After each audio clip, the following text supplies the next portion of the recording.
विधानसभा चुनाव में महायुति को बड़ी जीत मिली है। इसके बावजूद अभी तक महाराष्ट्र के सीएम फेस को लेकर सस्पेंस बरकरार है।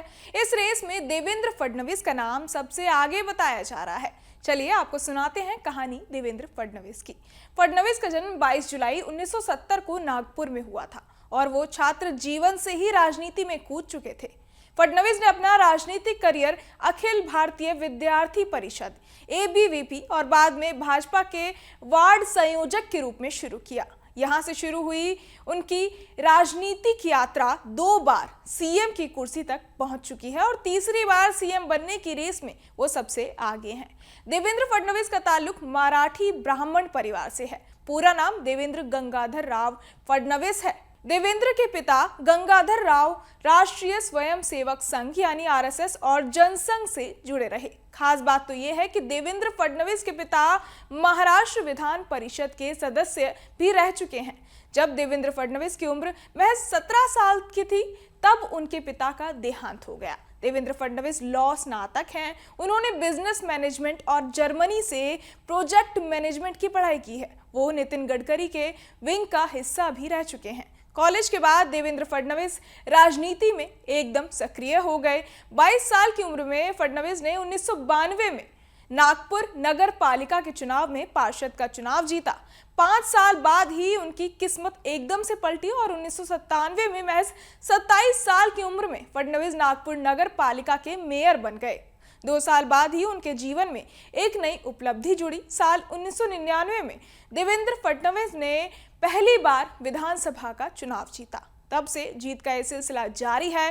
साल 2013 में भाजपा ने फडणवीस को महाराष्ट्र इकाई का अध्यक्ष नियुक्त किया। उनकी अध्यक्षता में भाजपा ने 2014 विधानसभा चुनाव में सबसे ज्यादा 122 सीटों पर चुनाव जीता।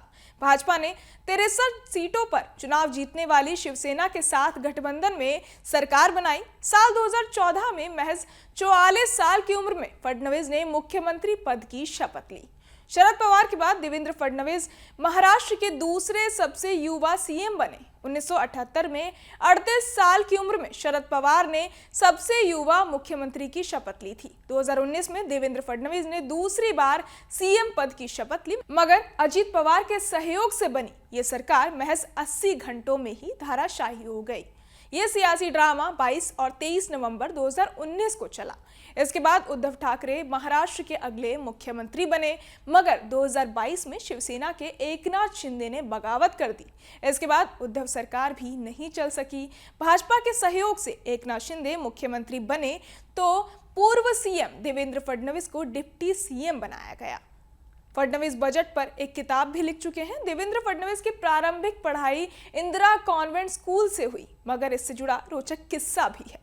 दरअसल आपातकाल के दौरान देवेंद्र फडणवीस के पिता गंगाधर राव को गिरफ्तार कर लिया गया था। देवेंद्र ने अनोखे तरीके से इस गिरफ्तारी का विरोध किया। उन्होंने इंदिरा गांधी के नाम वाले स्कूल से अपना नाम तक कटवा लिया। देवेंद्र फडणवीस मॉडलिंग भी कर चुके हैं। 2006 में नागपुर के चौराहों पर लगी उनकी मॉडलिंग की तस्वीरें भी खूब चर्चा में रही हैं। होर्डिंग्स और बैनरों में लगी मॉडल की फोटो देवेंद्र फडणवीस की थी। आपको बता दें कि 280 सदस्यीय महाराष्ट्र विधानसभा में भाजपा 132 सीटों के साथ सबसे बड़ी पार्टी के रूप में उभरी, जबकि उसके सहयोगी दलों एकनाथ शिंदे के नेतृत्व वाली शिवसेना और अजीत पवार के नेतृत्व वाली NCP ने 57 और 41 सीटें जीती। बहरहाल इस पूरी खबर को सुनकर आप क्या कुछ सोचते हैं, हमें कमेंट बॉक्स में जरूर बताएं और ऐसी और वीडियोस के लिए सब्सक्राइब करें न्यूज नेशन। न्यूज नेशन अब व्हाट्सएप पर खबरों की ताजा अपडेट के लिए न्यूज नेशन के इस QR कोड को स्कैन करें।